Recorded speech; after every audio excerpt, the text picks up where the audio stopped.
All right, here with Jose Vazquez, head coach Alabama State since 2016. 5 out of 7 years has won the SWAC East, but spent time at BCC and Alabama State, and that's where we go back to old recruiting days. The Iowa Junior College True. circuit is the first time that I met you. It was on the Iowa Junior College circuit. Yeah. It's good, man. Yeah, my wife is from Iowa. Yes, that's right. So it's, I used to, and I played in Iowa. Yep. So, I mean, I played junior college over there and always had a lot of respect for the coaches over there. Still, a lot of good friends, and a lot of good programs, man. A lot of good programs over there. Yeah. Feeding a lot of good schools. It always happens. So you try to go there and steal one or two from there, And you're 2013 ABCA Assistant Coach of the Year. Yes, yeah. Mm-hmm. What did Mervil Melendez mean for your playing and coaching career? Oh my goodness. Mentor, friend, and I always knew playing, when I played, I always knew that I wanted to stay in the game of baseball. I wanted to, obviously everybody wants to play professionally, and all of us had that dream. But I always knew that I wanted to coach. And I when I played for him, it's almost like I told him, I said, hey, I want to, once I'm done playing, I want to stay. I want to be basically like you. I want to be a Division I head coach.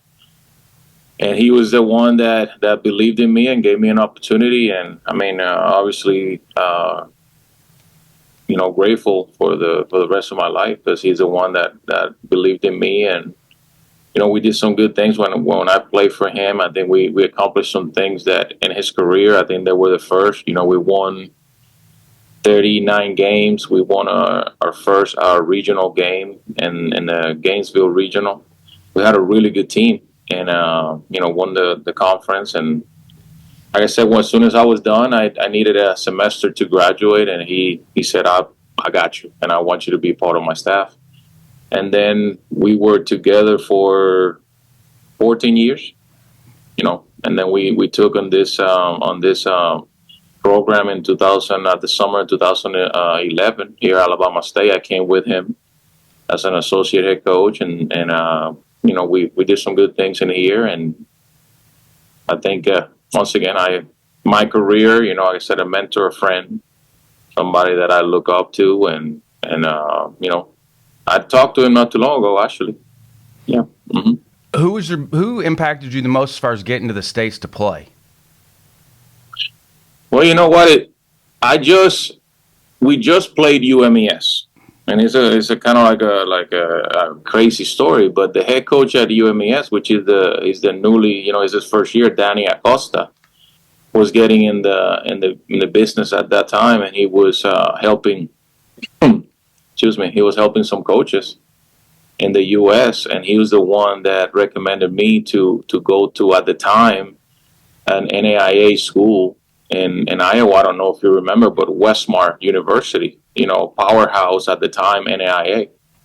And then from there, I guess I started my college career. Ended up going to Iowa Lakes, played 2 years there, and ended up, like I said, graduating from Bethune-Cookman. Was there any thought of going with Mervil when he left to go to FIU, or were you pretty set on taking over the Alabama State program?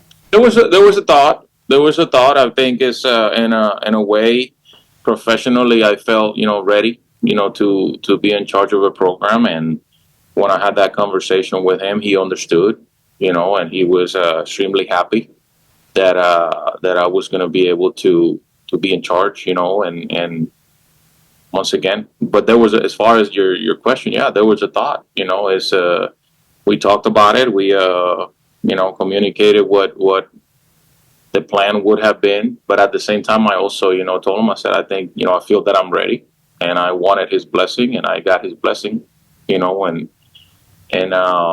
I think it's always around that 14, 15-year mark. You put your time in as an assistant where you feel like you're ready to take over a program at that point. Yeah, when you like you said, there's a time in your career, and and where you feel that you're ready to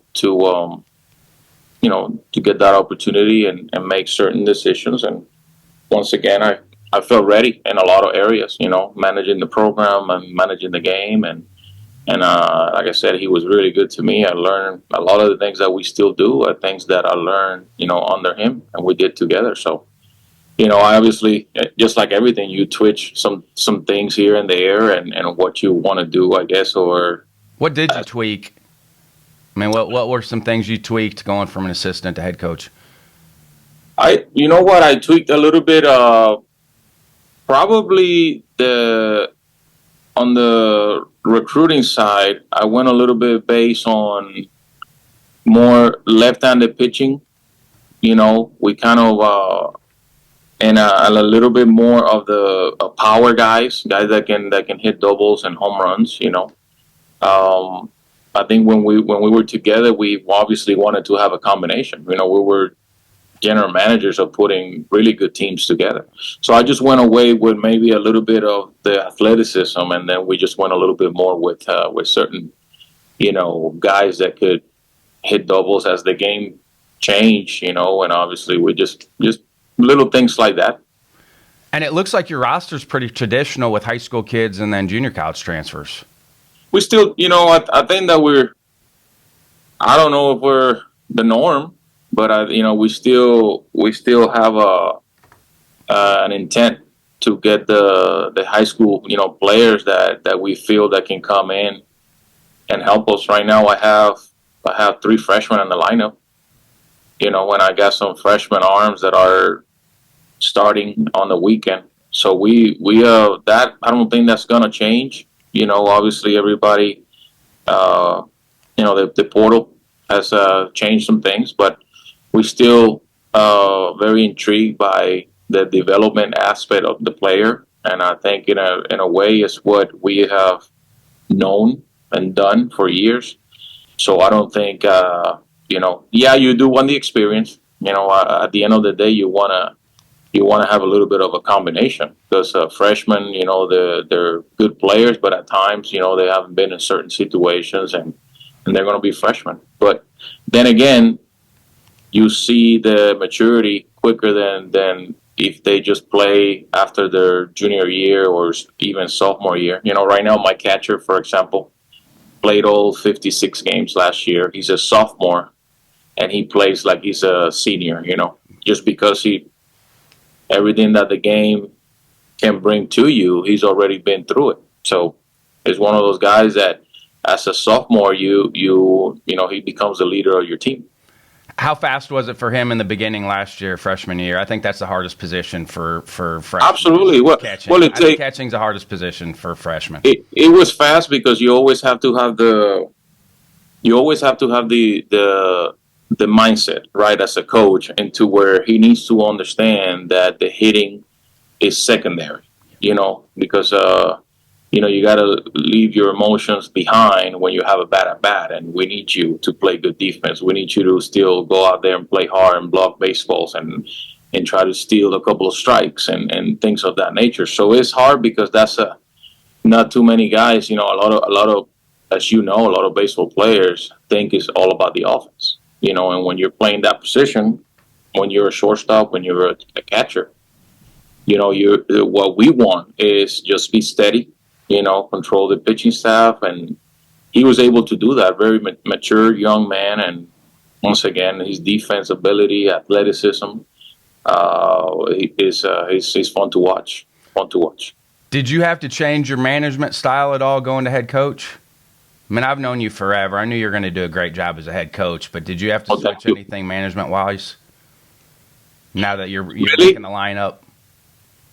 Things like that. I think we get a little bit more analytical right now with a lot of things, which is something that throughout the years, we meet quite a bit and see who fits better in a certain spot in the lineup. What can they bring to the table? What can we do when the game is on the line? If just best case, worst case scenario type of thing. So you kind of play with that quite a bit. I think that's something that is fun. you can't overdo it at times, but I think it's a good conversation because you get your staff involved and talk about all those scenarios that the game can bring. I mean, what stats and data are you leaning on when you're trying to make the lineup out? Well, I like the 2-hole guy to be a left-handed hitter. I like that 4-hole open. I still like the having somebody on the 9th hole that can get on base. I don't want it to feel like an empty spot in the lineup. It's somebody that can still get the job done. And adjustments like that, really, very traditional at times, and some changes that I have seen from professional baseball also, like leading off a guy that can open the game with a home run. Sometimes, you think about just a smaller guy, scrappy. No, sometimes you just want to be up 1-0 without nobody out. That was Chris Bryant at San Diego. They let him off. Well, right now I got Ali LePred is a senior right fielder, really good player, and I'm leading him off. And he hit 13 home runs for us last year. So I mean, when as an opponent, look, if you think about it, look how much of a concentration you have to put in from the first guy in the lineup, because you make a mistake, like I say, you'll be down 1-0. So I think it's a good. I see it in the big leagues quite a bit. Guys that can hit the ball out are leading off, and obviously, I think something that I would say is universal. You want to give your best hitters the most at bats in a game possible. So I think that every coach would agree with that. Are you still involved with coaching the hitters like you were as an assistant? I mean, you had great teams as an assistant. Well, thank you. I am, but at the same time, I have an associate head coach that is really good, and Drew has all the trust in the world. We've obviously been together now in close to the same situation for, I think it's 14 years. Play for me, play for us, and does a great job. We led the nation in hitting last year. So, I mean, he's works extremely hard, able to identify ways to get to the guys and to make adjustments. And, whenever obviously I have something that I think it could be useful, we talk about it. What about this? What about that? But it's just the dynamic that we have with communication, and the way that we, like I said, we known each other. I come to him, he comes to me, and then we just come to a solution, and then we just make sure that we are speaking the same language, the same message. It's not something that I'm going to say something different, and then he'll say something to the hitters. No, it's just let's be on the same page, and I think that's awesome to have that kind of chemistry with the coaching staff. And you said you're using all machines for pregame. So, yeah, we have gone. Is it all fastballs? Are you mixing breaking balls in too? How are you doing? Oh yeah. No, it's not just fastballs. The only thing that is not good about that is that my arm. I don't use my arm anymore. I used to enjoy throwing batting practice. It was a stress release for me, and But we one of the things that actually we learned a long time ago, and Drew was with me, and I really can't recall exactly who was the convention, but they said something about the machine. We're talking about this is 8-9 years ago. They said if you want to get the best out of your hitters, you got to make them feel uncomfortable. And that, when you set the machine, and obviously the settings are, I'm not talking about just right there, but when you challenge them a little bit, I think the concentration level goes up. And obviously we take our pre-game serious, and we want to make sure that they're locked in. So we do that. We have invested in, a few machines that are really good right now, and fastball, breaking ball, as much as, left-handed breaking ball, as much as we can mimic, really what we may see that day or we may see that weekend. We try to work on that stuff. How much you doing base running during pregame? We do it, I would say in the weekend, we do it once a weekend. So we do it on the first day when we're taking batting practice, right? And then on the next 2 days, we it's a long weekend. You've done this before. You don't want to baby the guys, but at the same time, they have to, you want to cover a lot of this stuff. And one thing that we do, we talk quite a bit on the things that we want them to do. And sometimes, you got to show them, they got to do it physically.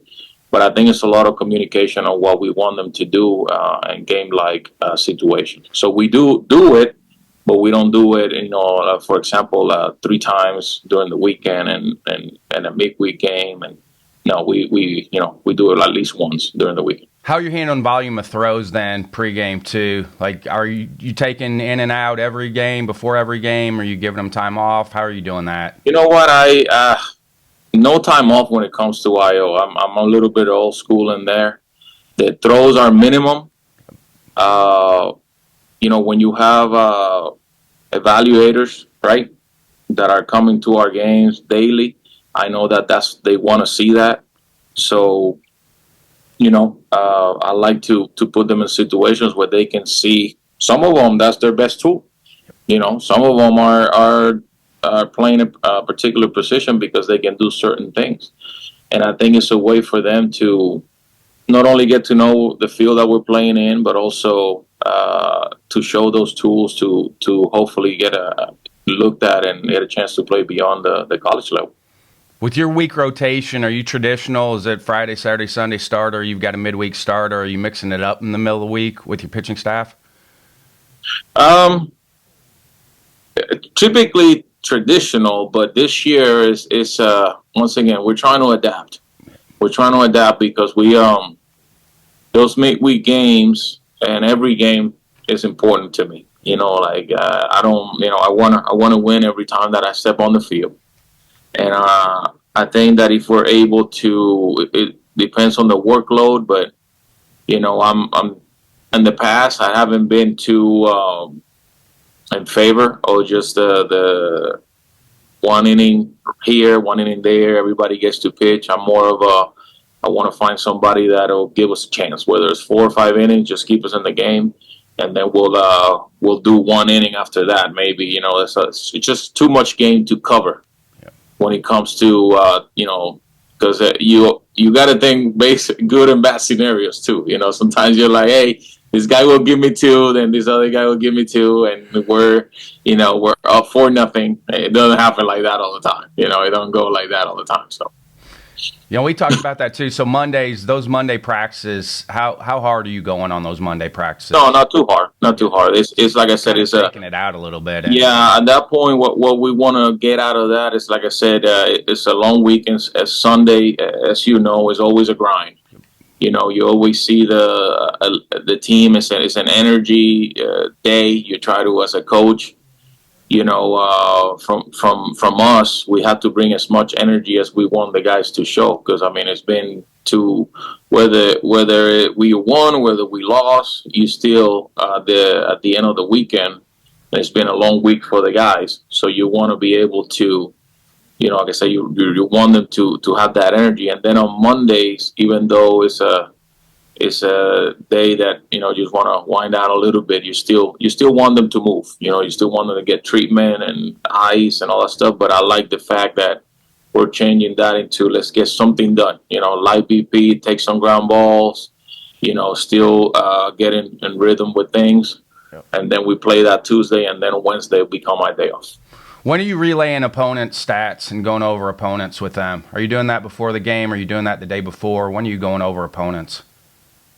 A little bit of both. Sometimes before the game. Sometimes when we have the opportunity to prepare, way ahead of time. Obviously, we do probably two days before we, But we want to. So that way, if we do it before, it's because we're working at practice a certain way that we may think that the opponent is gonna play, right? Even though you're playing the game, I always feel that we're just playing the game, not just the opponent. But then again, if certain opponents have certain tendencies, you do have to understand that that's what they might do in certain situations. So you have to cover those things, or at least have an idea that that's what's going to happen, so nothing gets you by surprise. Yeah, we had certain teams in the league that always safety squeeze, so that week of prep, we always had to work on handling safety squeeze more than other times. Listen, there's it's funny that you mentioned that there's some great coaches in our league, and some of them have different philosophies, and their teams are completely different. Some of them are built for the doubles and home runs. Some of them are built to score one run an inning. That's what they want to do. So you just gotta, you gotta work on picks. You gotta work on bunt defense. You gotta work on tandem relays. You gotta work on a lot of things, flyable communication prior to certain series and things of that nature. Yeah. Mm-hmm. What have you loved about being in the SWAC? I love that. Number one, it has continuously every year gotten better. Okay. I love that we have a group of coaches that care and wanna win, and I think that I see it yearly. I see when we face opponents, and I see, like I said, I see that there's not a team that goes down every year. They're obviously trying to go to a different level, and I respect that. And I enjoy that because it's motivation for us. We got to continue to make sure that we not only recruit to the best of our ability, but that we understand that every game that we step on the field, we're going to see good competition. So, I love that. And then, like I said, we're good coaches, good people in the conference. Some guys that were not just opponents, we're friends, obviously, when we're not, facing each other. So, and a lot of people that support each other, a lot of good coaches that support each other.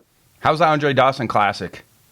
Oh, man, that's first class. It is, isn't it? It's hard to explain because Major League Baseball, when you talk to the people that are in charge of putting that together, you're talking about Del Matthews, you're talking about Tony Reagans, you're talking about that whole crew that have taken that event and obviously making it their own, and it's first class. The treatment that we get as a program, the now being in Vero Beach, the facilities down there is beautiful.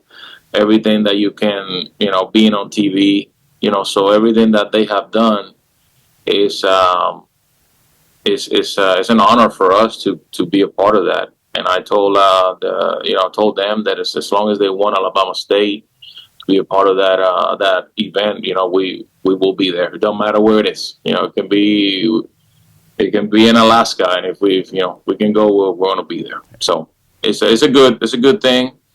Once again, they're growing it. They're growing the event every year. We're very happy to be a part of it, and it's because they have made it into what it is. Do you like the double round robin format of your league, the conference? Do you like playing everybody twice? I mean, obviously you've won the league 5 out of 6 times or 7 times. So obviously we want to. I think there's a good group. I don't want to say the majority. There's a big group that wants to be able to play everybody. So it really comes to logistics, right? Because we have you have, for example, the Bethune-Cookman and Daytona Beach, and then you have 2 teams in Texas. You have Arkansas program, you have Mississippi. So I think it's a region thing as far as trying to make it work. But I think there's a big group of coaches that are in favor of playing everybody if we could throughout the year rather than just playing everybody 6 times. Yeah. It just seemed like the second go around it was going to get a little chippy with the teams because you'd already seen them. Like, that was the only thing for me. It's like, okay, we've already seen these guys. Now you can make adjustments and how you handle things because you're seeing them again. But it just seemed like things always maybe got a little more heated on them. You're 100%. Listen, you're 100%. Let me tell you, FAMU, right, which they won the conference championship. We played FAMU, including the conference tournament, 9 times. I believe it's 9 times. Either 8 or 9 times in a span of 2 weeks. Yep. And that's like I said, I'm not saying that was a disadvantage or advantage. It just it felt kind of, we knew everything about each other. I can tell you that. Yep, for sure. How do you find work-life balance, or is there such a thing as a Division I coach? I think about it all the time. I don't know if there's work-life balance if you want to be good. There is. I think for me is, having a good wife, number one. Having a wife that understands what you do and understands how competitive we are, right? Because you don't win by getting lucky. You might win a few games because of luck, but if you want to be consistent and if you want to be at a level into where winning is an expectation, you got to work, and work requires you for you to work and be there and make adjustments and have meetings and just go out there and try to be better every day. So I have two daughters. I have one that is in college. I got my youngest one is a sophomore in high school, and they support what I do, and whenever throughout the season they're supporting us coming to as many games as they can. So there's got to be a balance, there's got to be, but at the same time, once again, if we want to continue to be consistent, we have to put the work to be able to do that. Is your daughter at Alabama State? My daughter goes to Auburn. She wants to do pharmacy, so she's a freshman at Auburn, and the youngest one is a sophomore in high school and is playing volleyball. Nice. She's a setter, so she does a good job. Are you still actively involved with the recruiting as much as you were as an assistant? Absolutely, yeah. Yeah, you have to be, don't you? Yeah, no, yeah, and once again, I got Drew and Branch that they, as far as do the majority of it, right? But I'm always, we're having meetings constantly about what the needs are, and as far as a phone call, I think it's always good when you have to get on the phone, and as a player, I feel that it's always good when you hear from the head coach, and I don't know if I'm right or wrong, but I think it's always good when you go to that player and the family and say, hey, we need you. You're one of the guys that we are counting on. If we can get you here, I think it's always good when, and I did it for so many years, right? So, I mean, it's, to me, it's, I always find time, and nowadays you really don't have. It used to be a time when you and I started, I guess, that you just camp at the office, right, and took a time and made phone calls and things like that. Not anymore. I could be watching my daughter play volleyball, and I can step out for a second and make a phone call or things like that. So we find it's a balance, but I think now experience, just like the players, yep. You can always find some time to make sure that you're still going after those guys that can change your program. Do you feel a responsibility to giving other minority players an opportunity? Yeah, absolutely. You're in the position you're in because somebody gave you an opportunity. Do you feel? Yeah, for that? It's with when I look back, right? When I look back, and I'm not saying that but when I look at my career and I look in the position that I am and that I've been able to get to, number one is because somebody gave me an opportunity, right? And number two is because, one, I got that opportunity. I always felt that I needed to do anything and everything in my power, right, to make that person look good. So it is. I do feel the responsibility. We have here at Alabama State, we have a roster that is very diverse, and I think is awesome. Our university, I always give credit to our university, our president, Dr. Ross, and our AD and everybody in the administration they have allowed us to go out there and get the best players that we can. And they have supported us. They love baseball in Montgomery, Alabama. It's a great university. Happy to obviously be the face of the program as far as, but I do feel the responsibility because at the end of the day, like I said, I got an opportunity and I feel that I'm making the most of it. And now I'm not saying I'm old, but now people call me for reference and all that stuff. So yeah, it's whether it's in baseball or not, there's some things that I feel that I want to continue to show the guys, everybody, that you can accomplish, the whatever you want to accomplish in life. I like Montgomery. That's always my stop. I told you that at the convention. That's always my stopping point when I go from Greensboro to Pensacola to see my parents. Montgomery's always my stopping point. I've had some good lunch in Montgomery. Absolutely, very good places. It's a great town. Like I said, we're happy. We're happy. It's a lot of good people, man, here in Montgomery. When did you get the call for the USA team? Wow, that happened. That was the season started on the 16th. I got the call on actually, I think it was my birthday, the 15th. For you, I'm so pumped. The 15th, I got the call with the final decision. Yes, it was my birthday, and what a birthday gift, huh? Yeah. Yep. How much have you done with USA Baseball up to this point? Just last year. Love it. I'm telling you, man. It's hard to explain. People ask me, explain how you feel, and it's hard to explain because I will tell you this. I always had the dream. It was always a dream to be involved with USA Baseball. That I can't lie about that. I wanted to, to be involved in some capacity, right? So the opportunity comes about last year, and got to be first base coach and a staff that it was amazing. Larry Lee from Cal Poly, Tommy Ayer from Stanford, Reggie Christensen from Cal State, and then Andy Stankiewicz, and then myself. And I had a blast, and obviously saw how USA Baseball is an extreme. I mean, the organization and the way that things are done. I love how they do things over there. No, I love how they do. It's hard to explain, man. It's just first class. If you're a baseball fan listening in, and you haven't been to Cary to watch how they do things, go over there. No, you need to. Go over there and watch how they do it. It's awesome. and seeing firsthand how the players are treated, how the coaches are treated, how everything, all the attention to detail.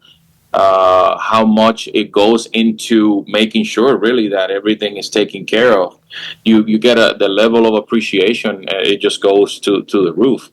And I was so happy to be a part of it. When once again I experienced that, and for me to be considered now to be the manager of the collegiate national team, like I said, I'm extremely grateful. It's something that I will share it for the rest of my life. So obviously my goal is to, number one, take care of what we need to take care of, here at Alabama State, and obviously make everybody, proud, and not only our conference, my family and everybody involved with USA Baseball that have entrusted in me with this task for the summer. Needless to say, man, it's like I said, it's unbelievable. Do you have a fail forward moment? Do you have anything you thought was going to set you back, but looking back now, it helped you move forward? In my career? Yeah. Personal, professional, anything? You know what? I thought that at one point, because I didn't get an opportunity to play professional baseball, I thought that not having that on my resume was going to be a setback. I had an opportunity to sign. I actually said no. Yeah, I don't know. God had different plans for me, so I did know that like I said, I wanted to coach, and we're able to do some crazy things when we were at Bethune-Cookman, and then coming in here and making this program into where we feel it is, right now. And but I think if to answer your question, I thought at one point that people were going to be looked at before me, right? Because they play professionally, whether it was independent or some type of professional baseball. And I never did get the chance. I just played Division I. I played junior college, and, I was a pretty decent player when I did it. So it was, one of those things that I thought that could have hurt me, but. you got started. You got your work experience started earlier. I think that's more helpful than anything else if you can get started earlier.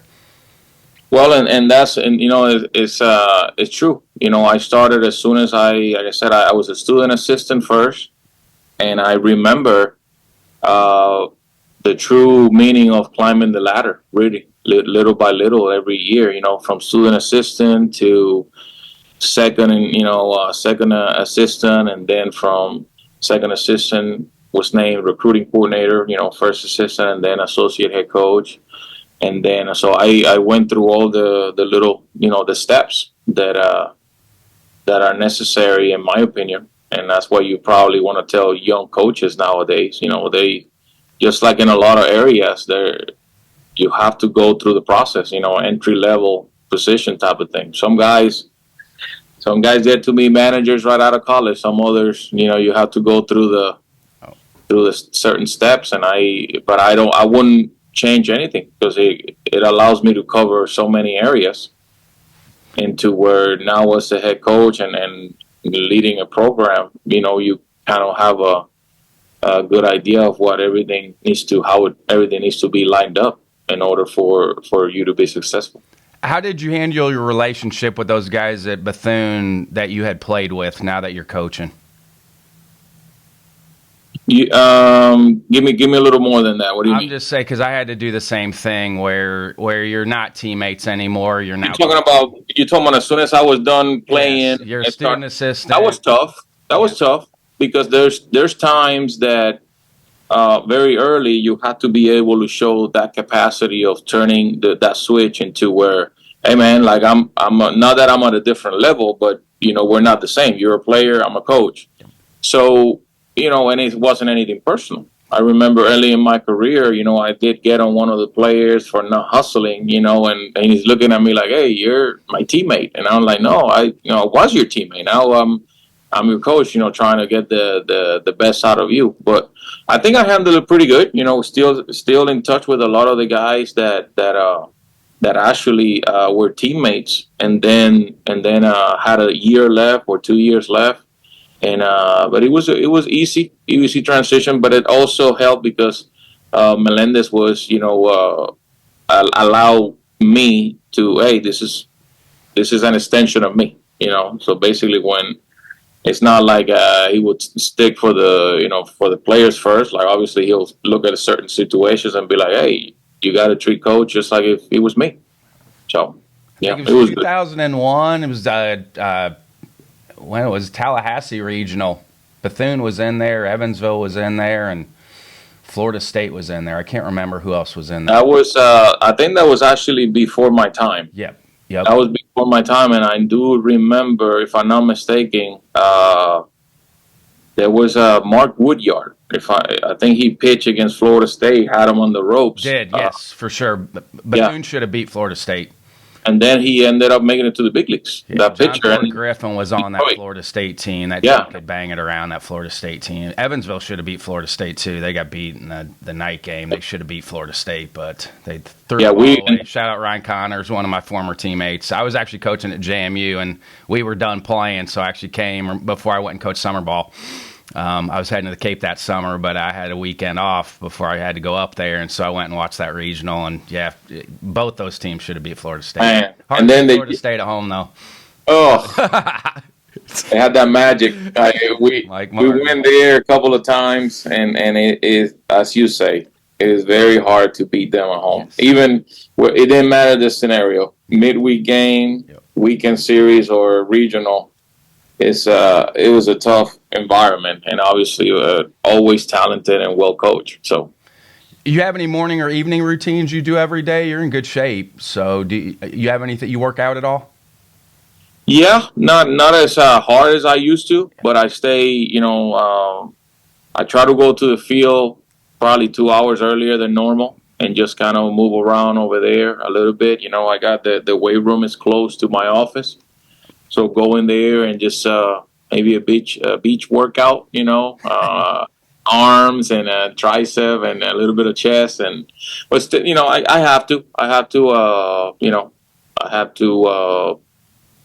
do something. Have to do something, and with I feel like I'm still pretty young, to relate to the guys, and not only in conversation, but also being able to hit the phone goal, throw batting practice if I need to, do all those things that we once did, and I think the guys, once again, they That's just a want unique to. thing for me with baseball coaches. They're still so active with how you have to get through practice, games. Baseball coaches are still so active, which is awesome.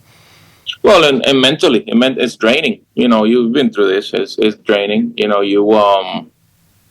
go through the ups and downs of the season, and you have to be able to take care of yourself. And my wife reminds me all the time, hey, you gotta stay in shape. You gotta do your thing. You gotta continue to get some time for you. And I definitely listen to her, and got to take care of ourselves in order to be able to take care of the people that we oversee. How do you decompress after the season? Do you do any reflection time on the past season, or you just get right into recruiting? Do you have That's any tough. decompress? It's hard, man. I don't think That's a I hard ever thing for me. decompress. Yeah. That's one thing that I need to work on, because unless you're winning that trophy in Omaha, obviously there's going to be a time that you're going to end up, with whether you're losing that last game unless you're winning the championship. And things that I'm always thinking, I have a good memory. I'm always thinking what I could have done differently. And that's hard for me. What I have learned is to throughout the season, just it's kind of cheesy, but don't let the highs get too high, lows get too low. Enjoy that win, learn from losing, because obviously you know how it is. Sometimes you win the game and you don't cover certain things that you did wrong just because you won. Yep. And then I just try to enjoy it, not for long, and move on and just get ready to work, because this game is too hard. The game is too hard for you to think that you have it figured out, including from our side, from the coaching side. It reminds you quick. Once you think you got it figured out, baseball reminds you really quick. And that's the beauty of it. Yes. That's the beauty of it, because you play the other day we play a game and we won 17-5, and everything was clicking, and then the next game we won 7-5. With a tying run on base, and you're like, okay, so it's just baseball. Anything can happen any given day. Was it Coach Melendez that recommended you be in the ABCA? Early when I started coaching with him, it was him, because he made sure that I needed to to register. Yep. So I've been a member now. Wow, it's 21 years. So he recommended, and we went to. I remember my first one was in Chicago. Then we went to Orlando, Philadelphia. We've been to San Diego, Nashville. We've been to. There's a few here and there that I have missed, but for the most part, it's been a consistent. And it's just it's great. I feel like Every the time I diversity go- committee's done a tremendous job. Like Well- I feel like they've done a great job. I feel like those meetings have gotten much better attendance. I think they're more organized. I feel like the diversity meeting's been really good. I think it's a great initiative. Yeah. It's a great initiative, and this is addressing an issue, that is happening. So it's nothing that is being made up. It's happening. We need more minorities, to be at this level. So, and college baseball in general, Yes. So it's a good thing, and going over there and being a part of it, it's fun, man. It's fun.